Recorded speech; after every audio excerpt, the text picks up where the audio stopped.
네, 안녕하세요. 동포세계 김용필입니다. 오늘은 여러분들에게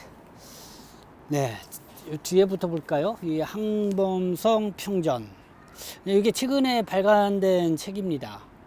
76년 동안 중국 조선족의 역사와 생활을 기록한 항범성. 이 조선족 동포분인데 2022년대 향년 92세의 나이로 타계를 하신 분인데 아마 이 젊었을 때 한참 활동하실 때 찍은 사진 표지로 산 것 같습니다. 그래서 이 중국 이 동포들 중에서도 사진 작가 여럿 있는데 아마 이분이 가장 오랫동안 이 사진계에서 활동을 한 것 같습니다. 여기 나왔죠. 항범성의 일대기는 개인사에 그치는 것이 아니라 중국 조선족의 생생한 역사 기록이기도 하다. 이런 책이 최근에 와서 전태 이렇게 주어져 가지고 이게 이제 어떤 책인지 여러분들에게 소개를 하고자 합니다. 자, 여기 보면은 그 카메라에 담은 주보중, 이영준, 문정일, 주은내, 호요방, 등소평, 강택민, 호금도, 또 북한의 이제 김일성, 또 임춘추, 연변대학인가요? 이거는 초대 교장이었죠.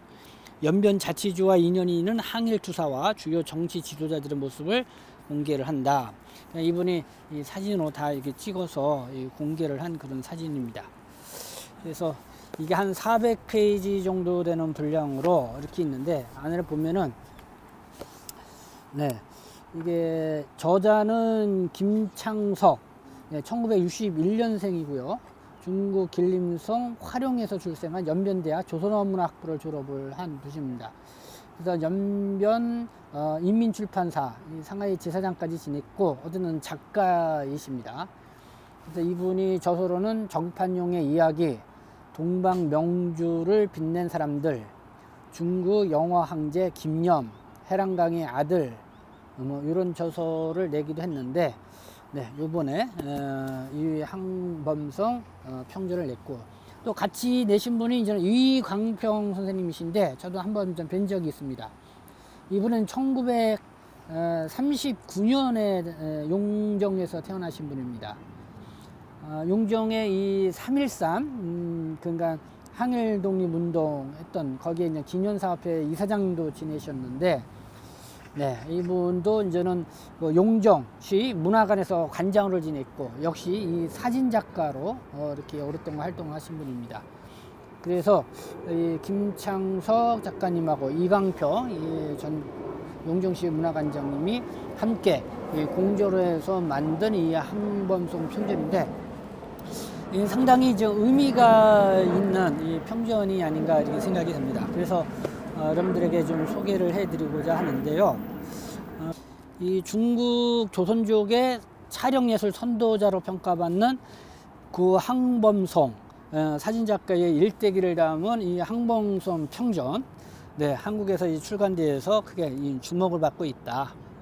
쭉 뉴스 검색을 해보니까 중앙일보에 10월 12일자 이렇게 게재가 되어 있습니다. 이 북한 김일성부터 중국 덩샤오핑 주은내까지 한반도와 이 중국 근현대 사이의 굵직한 인물을 모두 이 카메라에 담아낸 인물이 있다 하면서 이 항범성 평전 요거를 출판 소식을 전했고요.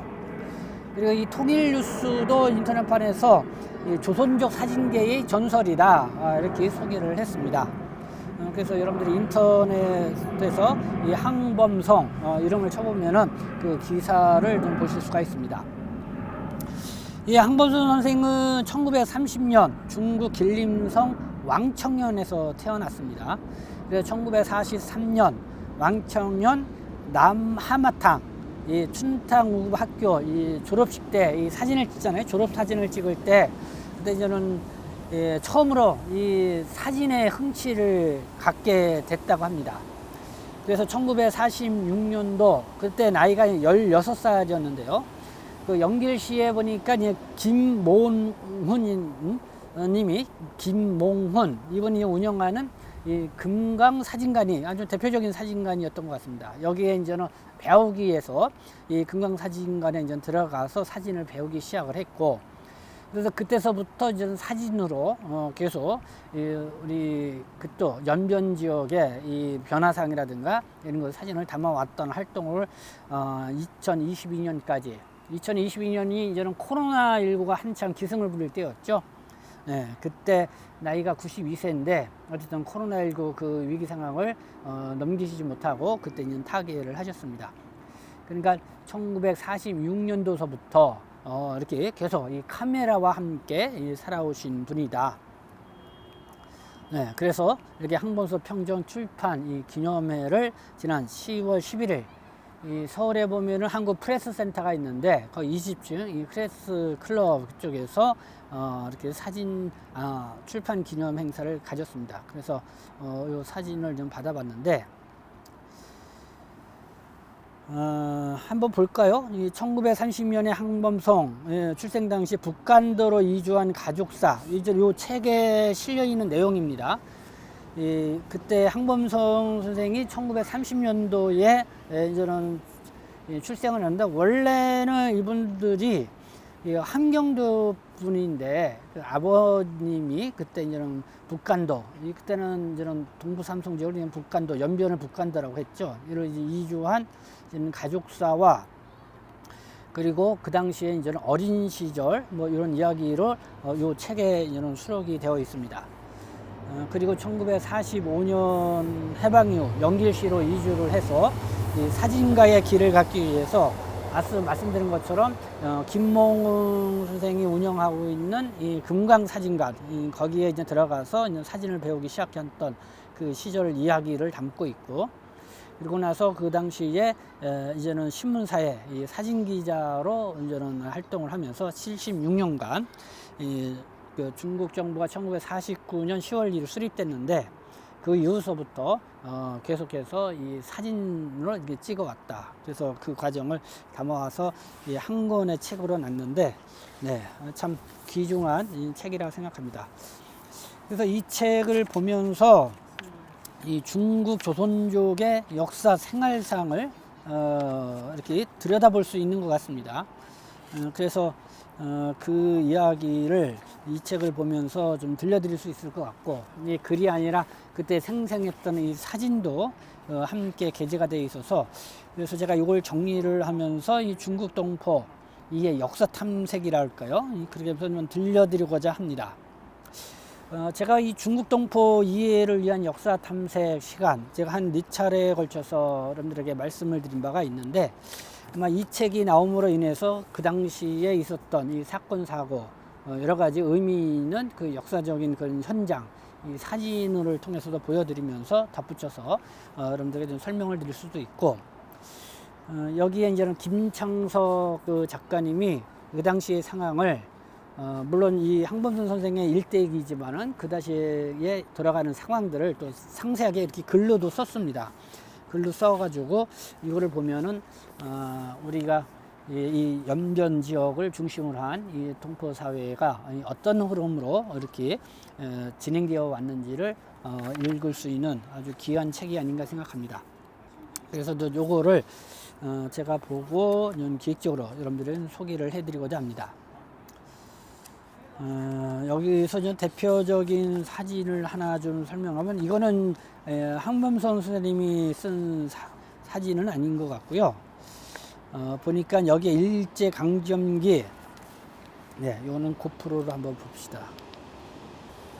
여기에 이제 곡절 많은 어린 시절 해서 항범선 평전에 보면은 곡절 많은 어린 시절 이 편이 있는데 이게 보니까 그 당시에 1860년대와 1870년대 사이 이 연변 지역의 상황을 이렇게 설명을 하고 있습니다.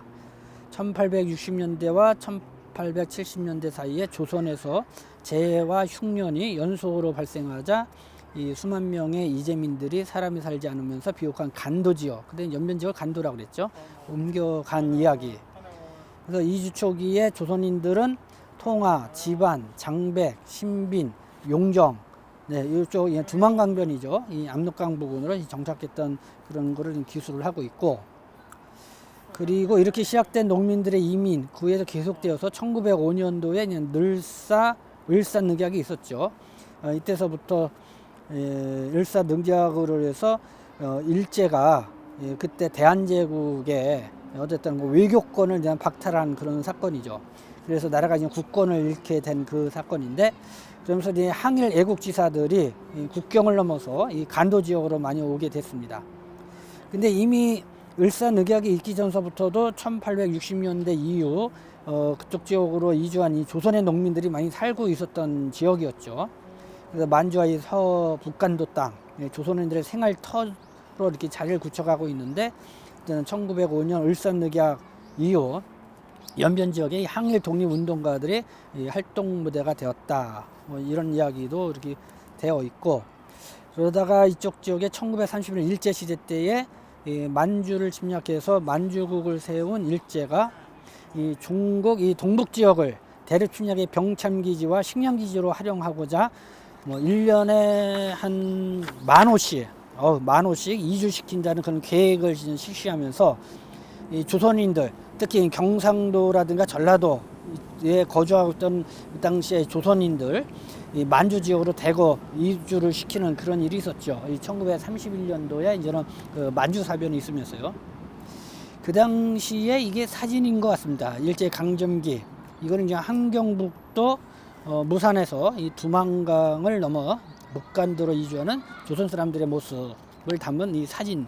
네, 이게 상당히 귀한 사진인데 이렇게 게재되어 있는 걸 볼 수가 있고. 그래서 일제 시기에 북간도 연변 지역으로 조선인들이 이주했던 그런 배경의 사진과 함께 이야기를 이렇게 볼 수가 있습니다. 이 항범성 선생의 고향은 그 팔가수촌이에요. 팔가수촌, 왕청현에 있는 팔가수촌인데 아마 그 당시에 그냥 팔가수촌의 그냥 사진인 것 같습니다. 네, 팔가수촌. 한범성 선생이 태어난 이 왕청령, 중안양 이 팔가수촌, 이 현재 정경 모습이라고 하는데, 이제는 인구가 많이 줄어들어 가지고 거의 폐촌이 됐다고 합니다. 그래서 마을 표적이 이렇게 있죠. 그리고 한 채의 농가 정도만 남아 있는 그런 사진도 게재해서 볼 수가 있습니다. 그리고 여기 황범선 선생님은 원래 아버님 때 이제는 북간도로 넘어오게 됐는데, 북간도로 넘어와 가지고 1930년도에 이제 왕청에서 이 한범선 선생님이 태어나게 됐는데, 원래는 함경북도 온성군이 이제는 아버님의 고향이었다고 합니다. 함경북도 온성군. 자, 볼까요? 이거는 마을에서 동네, 거기서는 아마 동네 의원을 지낸 그런 일가에서 좀 꽤나 알려진 집안이라고 이렇게 소개를 하고 있고, 아버님 이름이 이제 황화순, 네, 황화순, 인데, 두만강을 건너서 1929년 겨울 이 두만강을 건너서 이 북간도 이 팔가수촌, 왕청년의 이 팔가수촌으로 이렇게 이주를 해 와서, 그래서 1930년도에 범성 선생님은 거기서 태어나게 됐다, 이런 얘기가 있습니다. 요거를 볼까요? 이 항범성이 태어난 이듬해 1931년 9월 일제는 압록강을 넘어 이 만주 사변을 일으켜서 동북 지역을 병창기지로 삼기 위한 침략 전쟁을 시작을 하였다. 일제는 이듬해 장춘에 괴뢰 만주국을 세우고 중국 전역에 대한 식민지 통치 시대를 열었다. 이에 맞서 1931년 10월 21일 중국 공산당 중앙위원회는 만주성위원회에 항일 유격대와 항일 유격 근거지의 창설을 지시하고, 두 달 뒤인 12월 중국 공산당 동만특별위원회도 연길령 옹성라자 소명월구에서 회의를 갖고 항일 유격대 조직을 결정을 했다. 이에 따라 다음해 봄에 안도, 연길, 훈춘, 왕청, 화령 등 동북 지역에서 여러 반일 유격대, 항일 구국 유격군 등이 이렇게 있다. 그 항일 유격 전적이 전개됐다. 이게 이제는 1930년대 만주국 괴뢰국이라고 하죠. 거기가 일제에 의해서 만들어지고 나서 거기서 이 왕청년을 중심으로 동북 지역에서 이 항일 유격대에 활동했던 그런 이야기입니다. 그래서 저도 올해 6월 말경에 이 왕청년에 갔었는데 그 바로 이 항범선 선생이 태어난 그 왕청년 마을 가서 어떤 그 항일 유격 때의 어떤 그런 근거지랄까요? 이런 데도 한번 보기도 했었습니다. 네, 어쨌든 좀 이 책을 통해서 우리가 잘 알려지지 않았던 그런 이야기들도 함께 볼 수 있다 이런 겁니다. 네, 이 만주국에 대한 이야기도 이렇게 나오고 있고, 요게 이제는 1930년대 일제가 작성한 동독지역 조선인 집단 이주 현황도. 만주국을 설립하고 나서 뭐 1년에 한 10,000가구 정도씩을 이렇게 그 조선에서 이렇게 이주를 시켰었는데, 바로 이 지역 일대에 이렇게 조선인 집성촌이 형성된 걸 볼 수가 있죠. 네, 이 팔가수촌도 이렇게 나와 있습니다. 여기가 이제는 한반도, 네, 한반도고 여기가 연길, 네, 여기에 이제는 왕청, 네, 팔가수촌 이렇게 나와 있습니다. 하얼빈 있고 이런 자료들을 볼 수가 있습니다. 네, 뭐 좀 더 귀한 자료 같은 게 이렇게 나와 있는데, 제가 네, 이게 이제는 그 왕청의 한마탄촌 그 항일 유격 때 전적비도 이렇게 나와 있습니다. 제가 여기를 한번 현장을 가봤었는데 올해 6월달에요. 이게 1930년대에 중국 공산당에 의해서 항일 유격대 활동이 근거지가 되었던 왕청연지역, 그것에서 이 항범 선생이 태어났다는 것을 이렇게 볼 수가 있죠. 그러다 1945년 8월 20일 연길 의란이네요. 의란 소련군 제25군 치스차코프 사령관이 일본 관동군 제3 군사령관 무라카미 케이사쿠 준장으로도 항복을 받고 있는 그런 장면의 상징도 이렇게 볼 수가 있습니다. 자, 요게 이제 1945년 8월 중순이니까 8월 15일 정도 됐죠. 그때 일제가 이제는 패망을 한 그날인데, 여기 이제 하얼빈이라고 합니다. 근데 이 많은 사람들이 이제 태극기를 들고, 근데 여기에 나와 있는 이 그림 소련군이라고 합니다. 소련 홍군을 이렇게 맞이하는 모습, 이게 상당히 인상적이었어요. 이게 이제 항범성 선생이 찍은 사진은 아니고, 아마 이제 그 당시에 이제 기록 사진은 항범성 선생이 이렇게 수집을 해가지고 갖고 있는, 소장하고 있던 사진이었다고 생각이 듭니다. 네, 1945년 8월 15일 일제가 패망하고 이 소련 홍군이 이 하얼빈 지역으로 들어왔는데, 그때 조선인들이 이렇게 태극기를 들고 들어와서 이렇게 환성하는 이런 장면, 그 당시에 참 우리가 잘 몰랐던 장면인데, 네, 이게 상당히 좀 인상적으로 보였던 이 사진이 아니었나 이런 생각이 듭니다.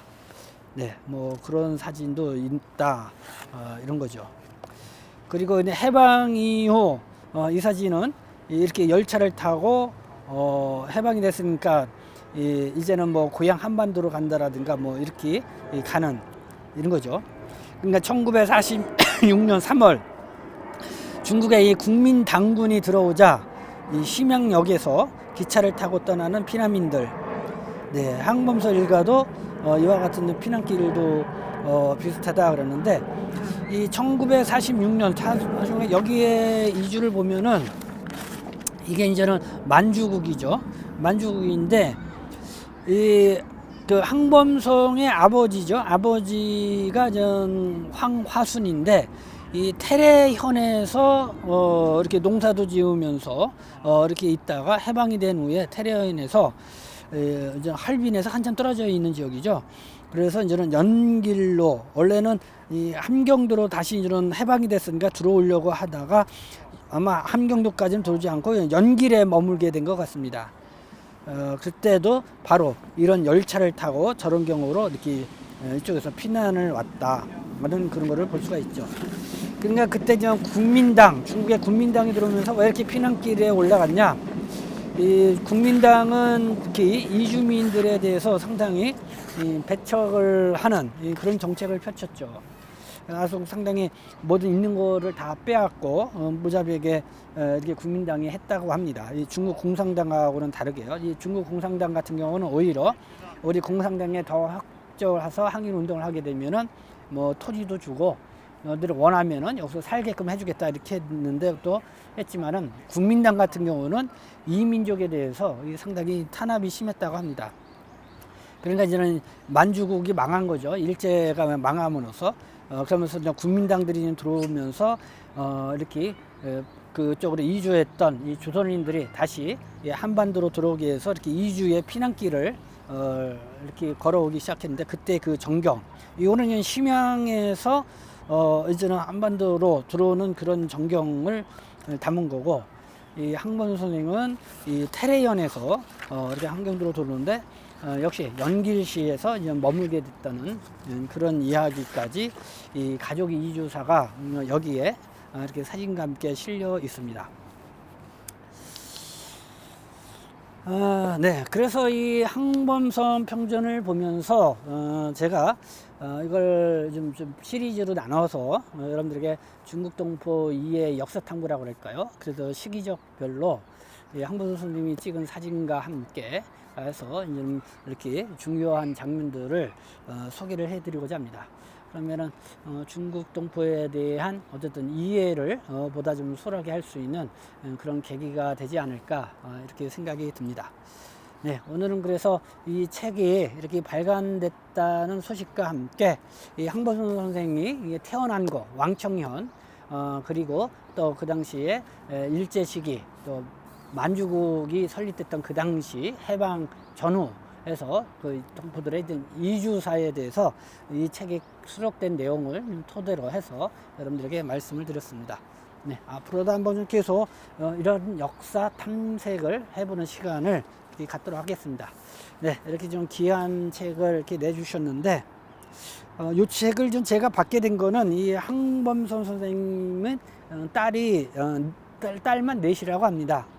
거기에 이제는 큰 사위죠. 큰 사위가 연변 양천어시 종친회 회장님이신데, 네, 저희 집사람이 양천어시죠. 그러다 보니까 회장님하고 이제는 인연이 있어서 그래서 제가 중국 동포와 관련된 이렇게 언론 활동을 한다고 하니까 특별히 저한테 한 권의 책을 이렇게 기증을 해주셨습니다.